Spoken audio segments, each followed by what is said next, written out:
Nainital, a hill station of rising renown in the Himalayas. A lake discovered, a town taking shape.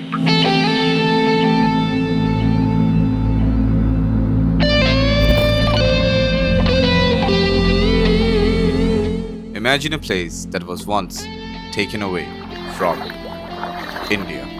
A town rebuilt again and again from disasters. And today, it's this beautiful lake city in the heart of Kumaon, where the cold breeze carries stories far older than the tourists who come here. This is Nainital.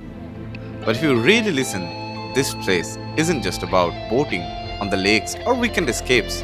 It's about how colonialism reshaped not only our borders, but also our nostalgia and our very culture.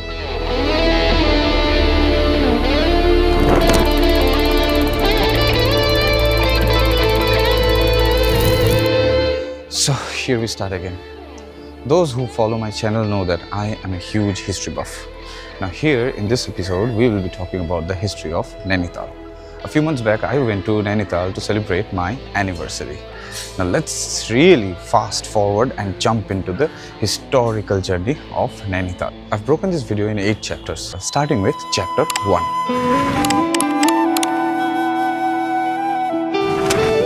Alright, let's roll back. Way back into the age when myths were real and gods still walked among us. We all know the story of Daksha, Sati, Shiva. You know the deal. Daksha Yagya. Yes. And the story of Shakti Peeths scattered across the land. But do you know this colonial hill town hides one of them? Where the goddess's eye is said to have fallen, a lake was born. The name Nainital comes from Naina, meaning eye, and Tal, meaning lake. And on its bank still stands the Naina Devi temple. Yes.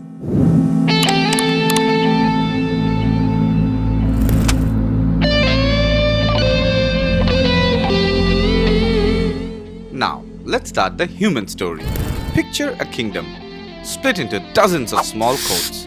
Kumaon is a land that has seen many rulers, just like the rest of India. The Katuris rose, the Chands followed, and in between, the Khasiyas held their ridges and their stories. That thread alone could lead to a whole different history, but power kept shifting. Forts, marriages, local fights, until Nepal stepped into the picture, and then came the British.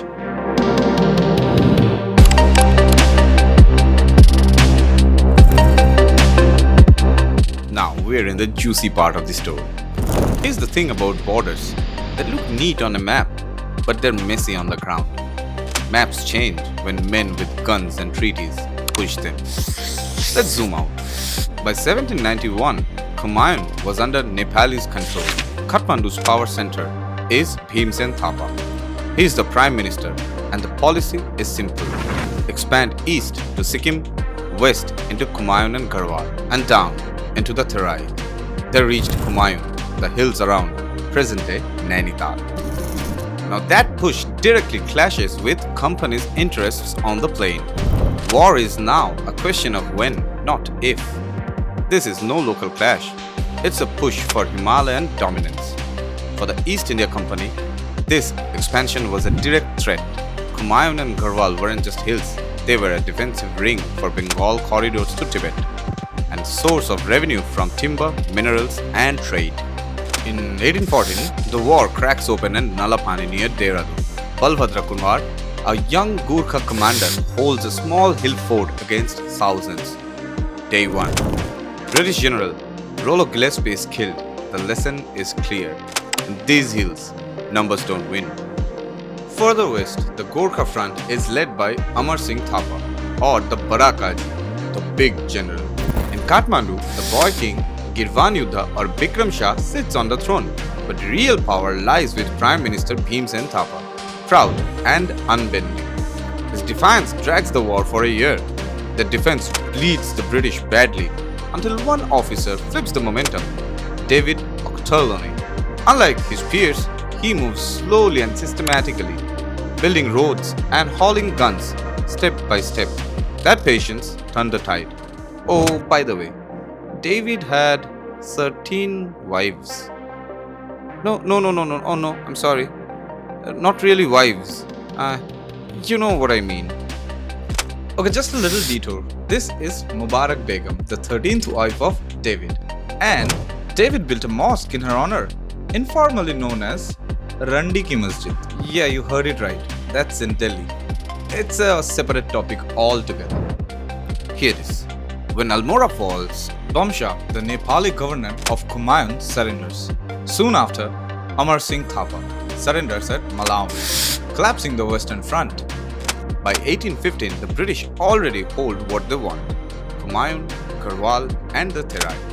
And now let's understand why they did not take the whole Nepal. Annexing the whole Nepal would be a nightmare. Mountains, no revenue, endless wars, better to leave it alive as a buffer to Tibet. The war with Nepal ends with not in conquest but in exhaustion. So, in 1816 comes the Treaty of Sugauli. Nepal loses a third of its land, accepts a British resident in Kathmandu, but keeps its code. And that's how Nainital again becomes a part of India. And then the twist. British stops fighting with Gurkhas and starts recruiting them. That single decision sets the stage on a different high.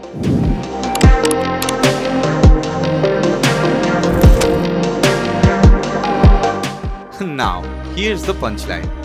Nainital didn't become a hill station because someone built it. It became one because a trader wrote about it. Yeah. In November 1841, Peter Barron, a sugar dealer from Shahjahanpur, stumbled into the valley.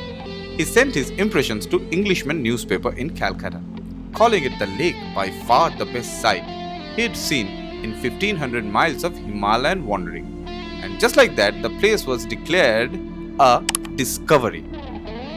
Yeah, discovery? Seriously? Locals had worshipped the lake as sacred for centuries. But in colonial imagination, nothing was real until it was written in English, printed and stamped on paper.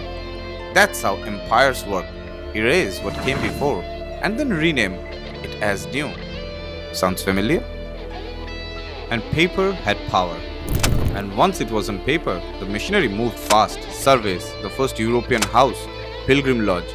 By 1846, soon, St. John in the Wilderness Church appeared, followed by cottages with names like Belvedere, Alma Lodge. By the 1860, the lake had been rebranded, no longer just a sacred site, but a hill station, a health resort, eventually the summer capital of the United Provinces. And that's the irony of colonialism. A sacred lake became a colonial resort, not by conquest, but by gossip on paper. Nainital, as we know, it was born less out of devotion and more out of ink and arrogance.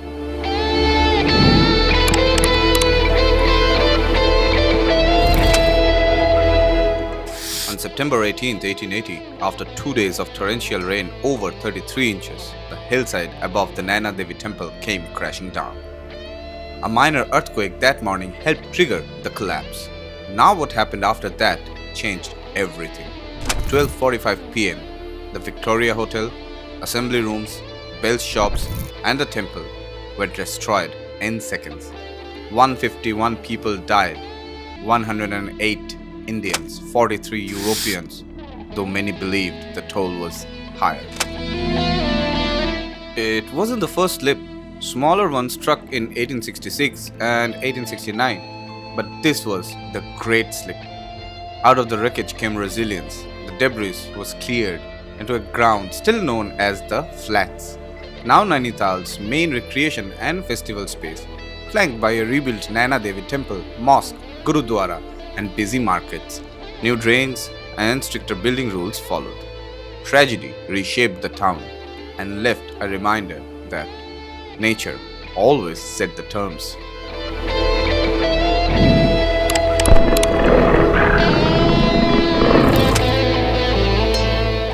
Now let's talk about why Nainital holds a special place in my heart. Because of this guy, Jim Corbett. He was born in 1875 and these hills were basically his playground. Look around, the forests, the lake, this was his backyard. Fast forward a few decades, villages across Kumaon were terrified. Tigers and leopards had turned into man-eaters, killing hundreds, and Corbett, he was the one people called. He tracked them through mud, waited in trees for nights, and ended hunting them down. His books like Man-Eaters of Kumaon, The Man-Eating Leopard of Rudraprayag, My India, etc. turned these local stories into global legends. And here's the twist. The hunter later became the protector, pushing for conservation. That's why India's first national park carries his name today, Jim Corbett National Park.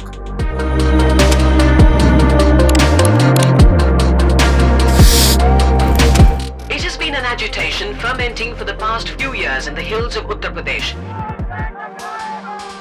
The basic demand is focused on creation of a separate state. Now here's the thing about borders. They don't just redraw on maps, they redraw inside people. The idea of a separate hill state isn't new. It goes back to 1897, born from decades of feeling ignored and mistreated by governments based in the plains. That quiet demand became a roar in the 1990s when the Uttarakhand Krantidal, a local political force, stepped in, rallying hill voices into a movement. And then came the spark. The Rampur Tiraha fires in 1994. Police opened fire on protesters, and suddenly what was a local demand hit the national spotlight. And then, on 9th November 2000, the map changed. Uttarakhand was born as India's 27th state. A victory carved from years of grit, grief, and grassroots rebellion. Oh, by the way, it was named Uttaranchal. Later, it was called Uttarakhand. And now let's be clear. This is the oversimplified version. The Uttarakhand movement is massive, messy, and full of voices that could easily fill a half-hour episode by itself. But even then, the struggle wasn't just about statehood. It was about identity.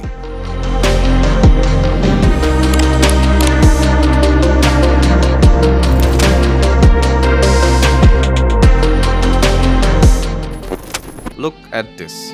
Mall road choked with cars, slopes packed with hotels, drains spilling into lake. The same lake that gave Nainital life is now fighting toxins and the weight of too many visitors. It's a slow disaster, hiding in plain sight. But here's the truth. People will keep coming. Families, students, seekers, all drawn here. The real question is, can Nainital survive us? Its future depends on choices made today. Travel lighter. Demand smarter planning. Respect the lake. Because this isn't just Nainital's story.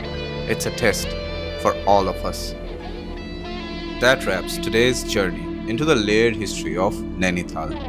If this journey made you see Nainital in a new light, hit subscribe, share it with someone who loves stories. And this was my best attempt to see Nainital beyond the usual Insta Reels and YouTube's very own places to visit videos.